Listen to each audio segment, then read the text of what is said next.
everybody, and welcome to the third day of Bookmas. And today I thought I would do a tag. This is the only tag I'm going to do during my 12 days of Bookmas, but I thought I would do one kind of theme to the holidays. And I found the Grinch book tag, and this was an older one. I think it was created in like 2014 by Sam's from Thoughts on Tomes, so I'll link her original.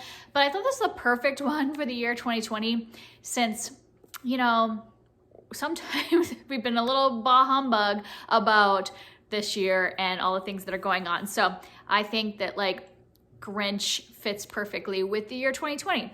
And so let's get to it. This is kind of, the tag theme is kind of just about things you don't like in books, or books maybe you didn't like or were disappointed in and stuff like that. It's kind of the general theme. So I probably won't own a lot of these books since they're probably ones I don't love. So I'll put pictures when I don't have the book. So the first prompt is, half of the lights on the Christmas tree are burnt out. Name a book, series, or character that started out good and then went downhill. And I have two for this, and I am just gonna stick with series that I thought were good at first and then they weren't good as they went along. The first one is This Mortal Coil by Emily Suvada. This is a trilogy. It's a YA, I don't know if you would, kind of post-apocalyptic, I guess you would call it. So in this time, at the beginning, we are following this girl who is trying to survive in this like time that's kind of, I guess it's post-pandemic. So there has been a virus that has gone around, and when you get this virus, then you basically will die. Like, there is no cure for it at this time. And so people are kind of like in bunkers and stuff like this.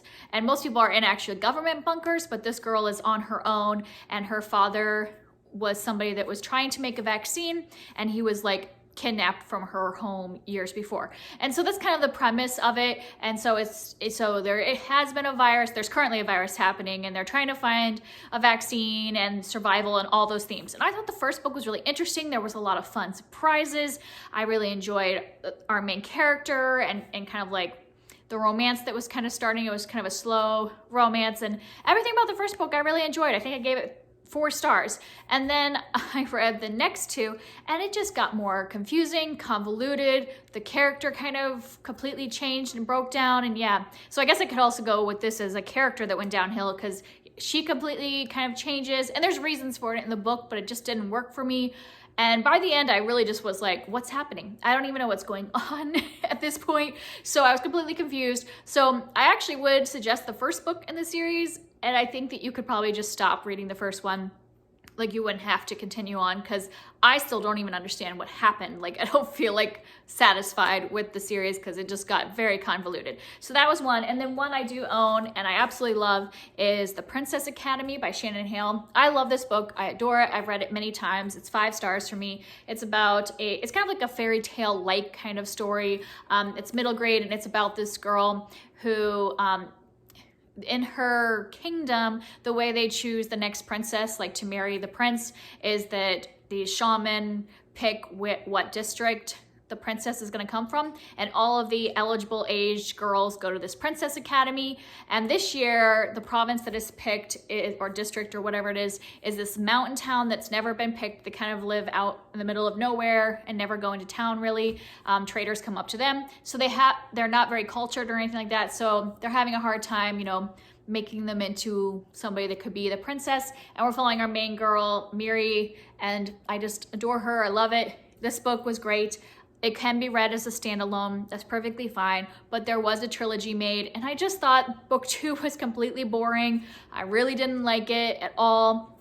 And then book 3 was okay. Like, I thought the character of Mary got good again, but I just wasn't really interested as much. Like, I think that was more of a 3-star, where Princess Academy, the first one, is a 5-star. I just think it should have just stayed as a standalone, and it would have been excellent. So prompt number 2 is Annoying Great Aunt Sally Who Will Not Leave You Alone. Name a book that you didn't enjoy, but everyone else seems to love, so it won't go away. And I have plenty for this, but I just stuck to 2 because I often do not like super hyped books. And so I keep seeing them everywhere, and I'm like, I don't like that book. But everybody seems to love it. So I had a longer list, but like I said, I'll just stick to 2. And these are probably the ones that I have a specific reason for disliking both of these that are the same, and other people don't seem to have the same issues. So the first is a middle grade that everybody loves and gives 5 stars, it seems, and that is The Girl Who Drank the Moon by Kelly Barnhill. And when I read this, I do agree that her writing is nice, but I really did not like the kind of way adoption was told in this story. This is about a town where every year they sacrifice a baby to the witch in the woods, like the bad witch in the woods. And then we're following the witch and we find out she's a good witch, and that every year she just happens to find this baby and she's like, why is there always a baby in the woods? And she goes and gives them to loving families on the other side of the forest. And I don't want to tell you exactly what I didn't like about the adoption storyline, because I feel like it will spoil for those people that do want to enjoy it. But it just seems like nobody talks about kind of the lose-lose situation that is involved with the adoptions in this book, from these babies that are sacrificed in the woods. And I just think it is told as just this cute, whimsical, sweet story, but I'm like, there's some messed up stuff going on here that I just did not enjoy at all. So this is one that every time I see somebody reading it and praising it, I'm like, it just drives me nuts. And then the other one that's really popular, it's an adult book, and it's the same issue I have, and that's Little Fires Everywhere by Celeste Ng. And once again, I just don't like the way adoption is portrayed in this book. It's very much dramatized to be that the adoptive family is the bad people, and even the main character that I think we're supposed to like stand behind and really root for, she is really against the adoptive family in this book. And so it just really bugged me and rubbed me the wrong way, the way adoption was portrayed. And I feel like that happens a lot in fiction, where adoption is put in a bad light and there's not enough like positive adoption stories. I'm not saying that every adoption turns out great, but I actually don't think the people in this book deserve to be villainized the way they were. Like, I mean, yes, they didn't always make the best choices, but I definitely do not think they should have been made out to be the villains. And this one is pretty popular, so I think probably everybody kind of knows what it's about. It's about a kind of upper class town in Ohio, and like a mom from one of the upper class families, and then a mom from a lower class, or I don't know if she would necessarily be called lower class. She's an artist, so she's a little more free and stuff like them, and them clashing over a court case that involves an adoption. And so yeah, both of those, same exact reason why I really don't like. I would actually say that I hate those books, and I don't say that very often, but I would say I hate those books, and they're everywhere. People talk about them all the time and rave about them, and I do not like them.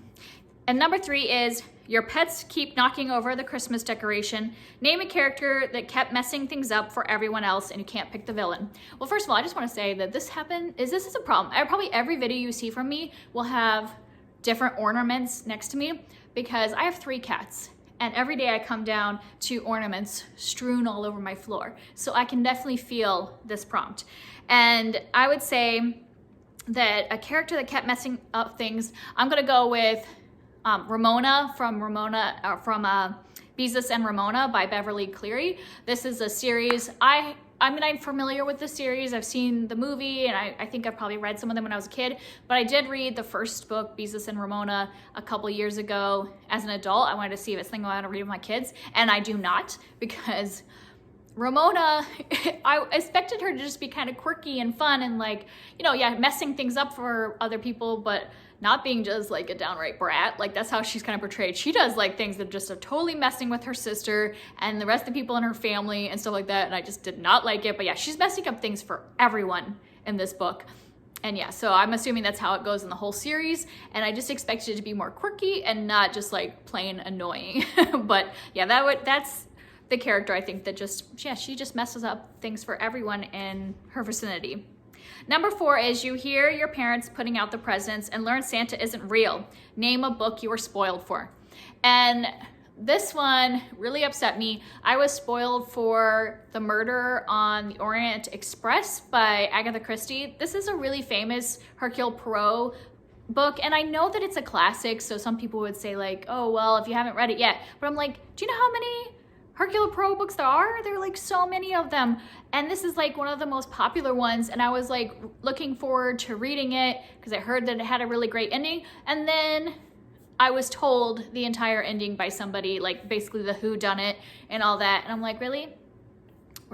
Like, why would you not give a spoiler tag or spoiler warning. Like, that's why I feel like it doesn't matter how popular the book is, you should just be considerate and say spoilers before you give away like the murderer in a murder mystery, even if it's classic. So I was upset because I really did want to read that book, but now I have no reason to, because usually the big thing about Agatha Christie movies or books are like actually trying to figure out alongside Poirot who did it. And so now that I have no interest in reading that book. Number 5 is It's Freezing Outside. Name a main character you just couldn't connect with. And for this one, I picked like a series that I absolutely love. Like, I really love the books, I love the characters, but the main character is the most bland of all the characters, and I just can't really like connect with her. And that is Sophie from Keeper of the Lost Cities. I think I've read 5 of the books in this series, and they're big ones. Like, most of them are even bigger than this one. It's the first one. And I just love the way the characters interact. I love the friendships. I love the family dynamics. I love the like surprises that happen in each book. And this is like epic middle grade fantasy about this girl named Sophie who finds out she's not just a normal human and gets kind of transported to this other world and find out she has special abilities and all this stuff.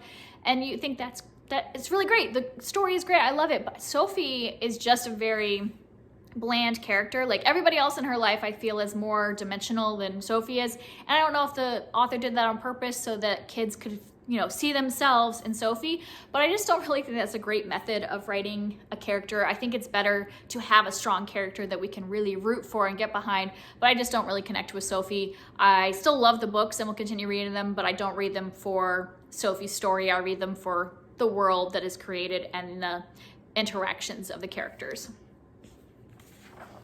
Number 5 is Mariah Carey's All I Want for Christmas Is You, and it's giving you anti-romantic feelings. Name a couple you couldn't stand.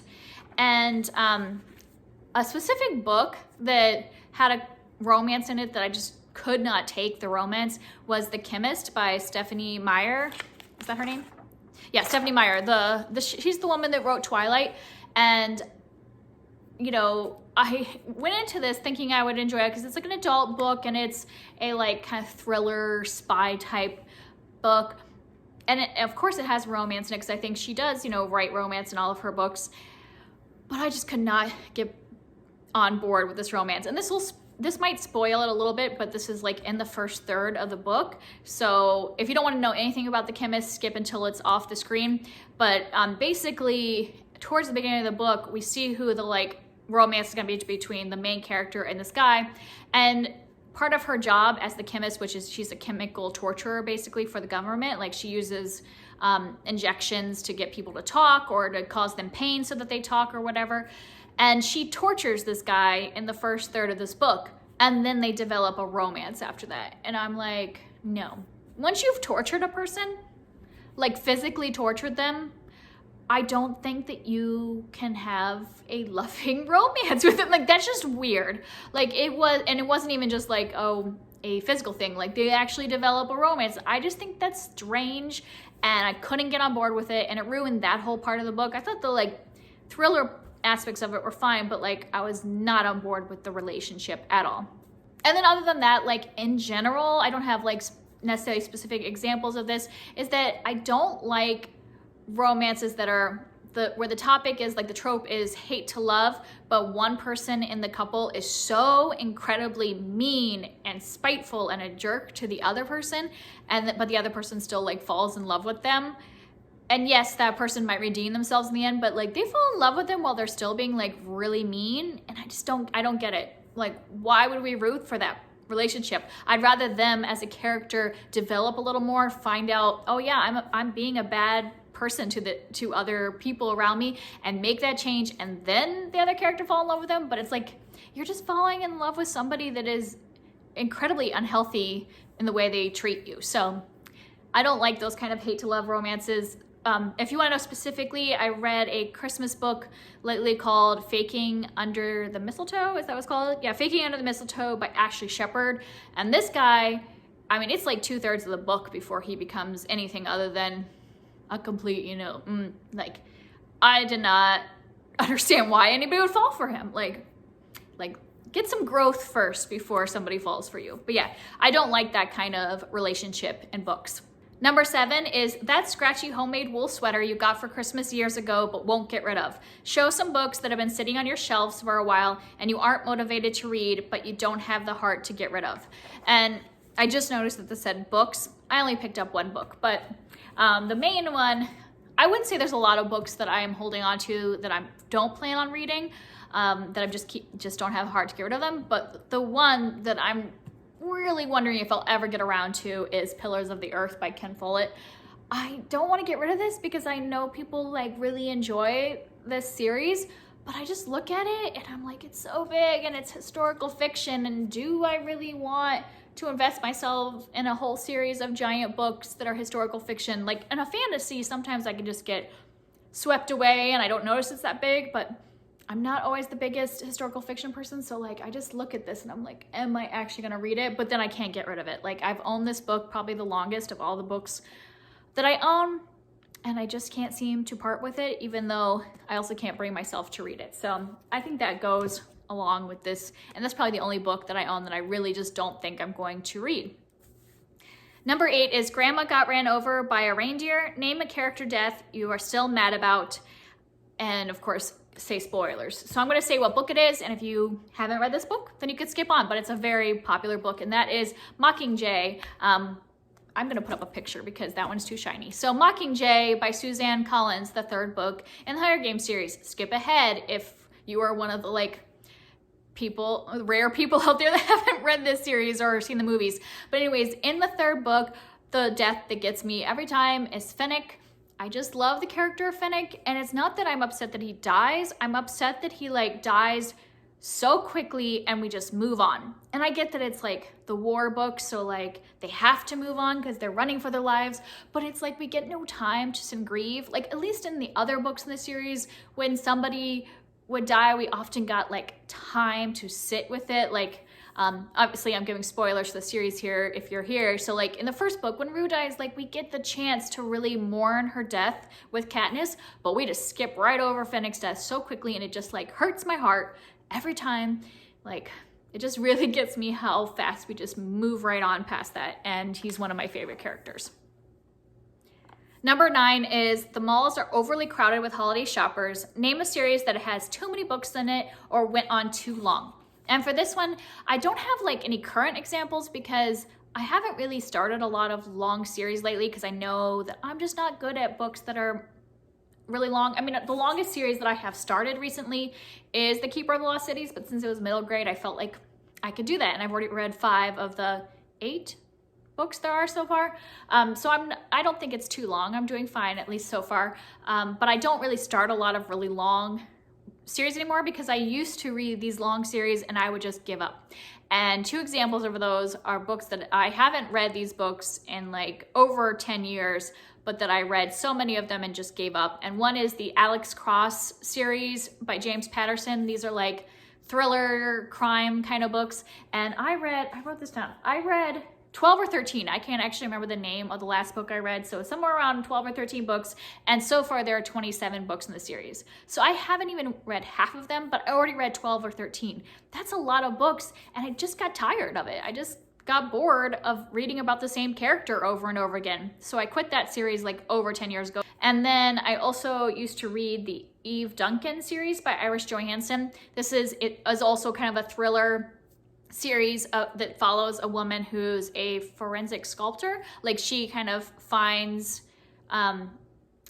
people that have been dead by if the cops can't identify the body, they would give Eve the skull and she does a recreation of the face, and then they have kind of a picture to go by. So she's a forensic sculptor, and I read 15 books in this series, and there are currently 27. Again, that's weird. So both series have 27, but I read 15 of the Eve Duncan books, and I just was done.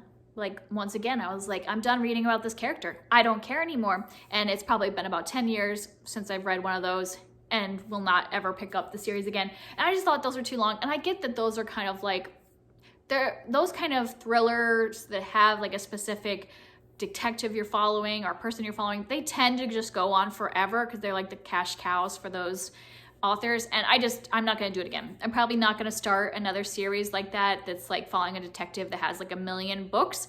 Like I know I'm not gonna see it through to the end. I just know. So that's not the kind of series that I will pick up anymore. And then the last prompt is The Grinch. Name a main character that you hate and no villains. And this one is actually hard for me because even though like I'm very opinionated about whether I like a character or not, but there's a difference between like, there's some books that's like, yeah, this is supposed to be an unlikable character, so it doesn't bother me that I don't like the character. Like the book I'm reading right now, I don't like the main character, but it kind of goes with it because it's a thriller. And I don't want to tell you what that is because I'm not picking that for this. But then also there are main characters I find annoying, but oftentimes I think what makes them annoying to me is just because I'm reading for like a different age group. Like sometimes I'll read a YA book and I'm like, oh, this person is driving me nuts. But then I realize I'm 39 years old. Like that might be why this character's driving me nuts. So that I don't hate the character. It just doesn't work for me. But I would say that there's one character that I just despise. I can't stand him, and I will no longer read books with him in it. And that is Hastings from the Hercule Poirot series by Agatha Christie. So Hastings is kind of like an assistant to Poirot. So he's kind of like his Watson to his Holmes, except for he's not in every book. You know how like, you know, Holmes and Watson are always in the books together. Usually Hastings doesn't always show up in all of Poirot's books. Like I think he's actually only in like 1/4 of the Poirot books. But I will never again read one of the Poirot books that has Hastings in it because I have read 3 of them and I just really don't like that guy at all. Like he kind of ruins a book for me, like a Poirot mystery, just because I find him insufferable to be in his head because he's the one that narrates it. When he is in a book, he will narrate the mystery. And I don't know, it's the way he views women. It's just the way he and Poirot interact with each other. It just bugs me, and I will not read another Agatha Christie books with Hastings in it. So he's probably the only character I would say I actually hate. And so that's it for this tag. I hope you enjoyed this Christmas themed tag of things that I really don't like in certain books. I'm not gonna tag anybody since I know it's after Christmas and a lot of people wouldn't be doing this at this time of year, but I hope you enjoyed my answers. And if you want to talk about any of them down below, I would love to talk to you more. Bye.